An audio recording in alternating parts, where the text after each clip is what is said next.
আসসালামু আলাইকুম। আশা করি তোমরা সবাই ভালো আছো। তোমরা অনেকেই এই মোমেন্টে বা এই সময়টাতে মেডিকেলে প্রস্তুতি নিচ্ছ, কারণ তোমাদের সামনে 1 মাসের মতো হাতে সময় রয়েছে। এই শেষ 1 মাসে তোমরা ভালো মতো যারা যারা মেডিকেলে প্রস্তুতি এতদিন নিয়ে আসতেছো, এখন তোমরা হয়তো বা ভালো মতো মেডিকেলে প্রস্তুতিটা একদম ভালো মতো সম্পন্ন করতেছো।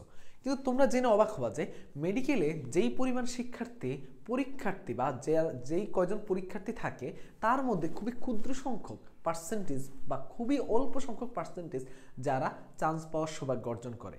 তাহলে এত এত শিক্ষার্থী কোথায় যায়? মেডিকেলে ব্যর্থ হওয়ার পরে অধিকাংশ শিক্ষার্থীকে দেখা যায় যারা বিভিন্ন বিশ্ববিদ্যালয়েও চান্স পাওয়া বা ব্যর্থতার হার অনেক বেশি থাকে, মানে চান্স না পাওয়ার হার অনেক বেশি থাকে। এটার আসলে কারণ কি? এটার কারণ হলো যে যারা ভালো মতো মেডিকেলে প্রস্তুতি নেয়, তারা মেডিকেলের যে প্রস্তুতি বা যেই ধারা থাকে তার বাইরে অন্য কিছু পড়ার যে টেন্ডেন্সি সেটা থাকে না। এখন আমরা আজকে যে বিষয়টা নিয়ে মেনলি আলোচনা করব, মেডিকেলের একদম যে আমরা পিওর যে প্রস্তুতিটা নেই সেটা দিয়ে আমি আসলে কোন কোন বিশ্ববিদ্যালয় কভার করব সেগুলো আমার মাথায় যদি আগে থেকে গেঁথে যায়, তাহলে আমরা অবশ্যই, কারণ আল্লাহ তাআলা কার কপালে কি রাখে সেটা আমরা কেউই বলতে পারি না, সৃষ্টিকর্তা, তাহলে আমাদেরকে ব্যাকআপ অবশ্যই কিছু না কিছু চিন্তা করতে হয়। তাহলে মেডিকেলে ব্যর্থ হওয়ার পরে আমি কখনো ইঞ্জিনিয়ারিং বা বুয়েটের কথা, মানে খুবই কিছু সংখ্যক শিক্ষার্থীর বাইরে বাকি আমরা একদম মেজর শিক্ষার্থীরা কিন্তু এটা চিন্তা করতে পারি না। তাহলে আমাদের চিন্তার অপশন থাকে ভার্সিটি অ্যাডমিশন। আর ভার্সিটি অ্যাডমিশনের ক্ষেত্রে কোন কোন বিশ্ববিদ্যালয়ে কোন কোন ইউনিট আমাকে সবচেয়ে বেশি হেল্প করবে সেটা আমাদের জানা প্রয়োজন। তো জাহাঙ্গীরনগর বিশ্ববিদ্যালয়ের নাম সবার আগে আসবে, কারণ মেডিকেলের প্রস্তুতিতে দেখা যায় যে বায়োলজি এবং কেমিস্ট্রিতে একটা মেজর মার্ক থাকে, 50 মার্ক থাকে। এই 50 মার্ক তোমাকে যে কতটা হেল্প করবে জাহাঙ্গীরনগর ডি ইউনিটে, কারণ জাহাঙ্গীরনগর ডি ইউনিটে তোমার সব প্রশ্ন হয় বায়োলজি কেমিস্ট্রি থেকে এবং পাশাপাশি থাকে কি আইকিউ। তার মানে কি তুমি যদি বায়োলজি কেমিস্ট্রি বা এই এবং ইংলিশও অ্যাড থাকে জাহাঙ্গীরনগরে, তার মানে এই দুইটা সাবজেক্ট যারা ভালো মতো পড়তে পারে, এবং আমরা সবসময় বলে থাকি যে মেডিকেলের শিক্ষার্থীদের সেকেন্ড অপশন যখন থাকে মেডিকেলে মিস হয়, তারপরে সবার আগে তাদের যে চয়েসটা থাকে সেটা হলো জাহাঙ্গীরনগর অ্যাডমিশন টেস্ট। তো জাহাঙ্গীরনগর হবে তোমার জন্য, ডি ইউনিটটা হবে তোমার জন্য সবচেয়ে বড় অস্ত্র। তাই জাহাঙ্গীরনগর ডি ইউনিটকে কাজে লাগাতে হবে তোমার জন্য।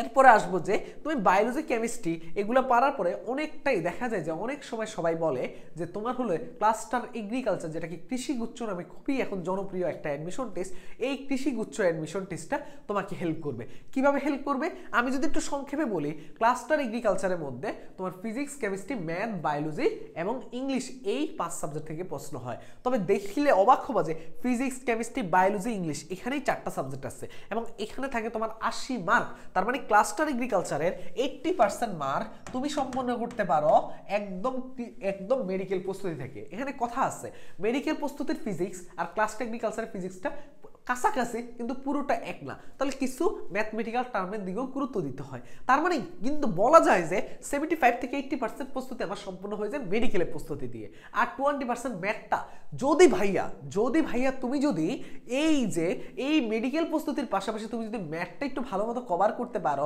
বা ম্যাথের জাস্ট ইম্পর্টেন্ট চ্যাপ্টারগুলো যদি আগে একটু শেষ করে রাখতে পারো, ক্লাসগুলো করে রাখলা, তোমার মাথায় টাইপগুলো মাথায় থাকলো, তোমার প্র্যাকটিস করতে বলতেছে না, তোমার সময় নষ্ট করতে বলতেছে না, এটা যদি করে থাকতে পারো তাহলে তোমার আর পিছনে ফিরে তাকানোও লাগবে না। তার জন্য তোমাদের কথা বিবেচনা করে কিন্তু আমরা মেডিকেল প্রস্তুতির পাশাপাশি ম্যাথ তোমাদেরকে পুরো সম্পূর্ণ করে দেওয়ার জন্য আমাদের একটা সিরিজ আসতেছে। তার মানে ম্যাথের সিরিজ খুব শীঘ্রই আসবে ইনশাল্লাহ।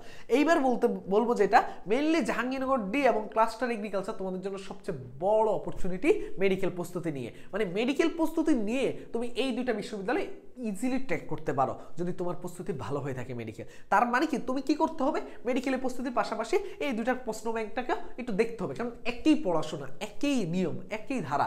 তার মানে কি, কারণ আমরা বলতে পারি না যে আমাদের একদম যে এটা আসলে বলা অনেক বেশি মুশকিল, কারণ হচ্ছে এত শিক্ষার্থীর মাঝে আমরা মাত্র অল্প কিছু শিক্ষার্থীর চান্স পাওয়া হয়। তার মানে কি ওই শিক্ষার্থীর মধ্যে আমি কতটুকু ঢুকতে পারবো, হয়তোবা আমাদের অবশ্যই পজিটিভ চিন্তা রাখা উচিত, কিন্তু তারপরও আমাদের যেটা মাথায় রাখতে হবে সেটা হলো যে আমরা একটু ব্যাকআপের কথা মাথায় রেখে আগাতে হবে। তবে ম্যাথ যদি তুমি একটু ভালো মতো পড়ে ফেলো বা ম্যাথের যদি প্রস্তুতি একটু ভালো থাকে, তাহলে তোমাকে কেউ অ্যাডমিশন টেস্টে আটকাতে পারবে না, ভার্সিটি অ্যাডমিশন টেস্টে।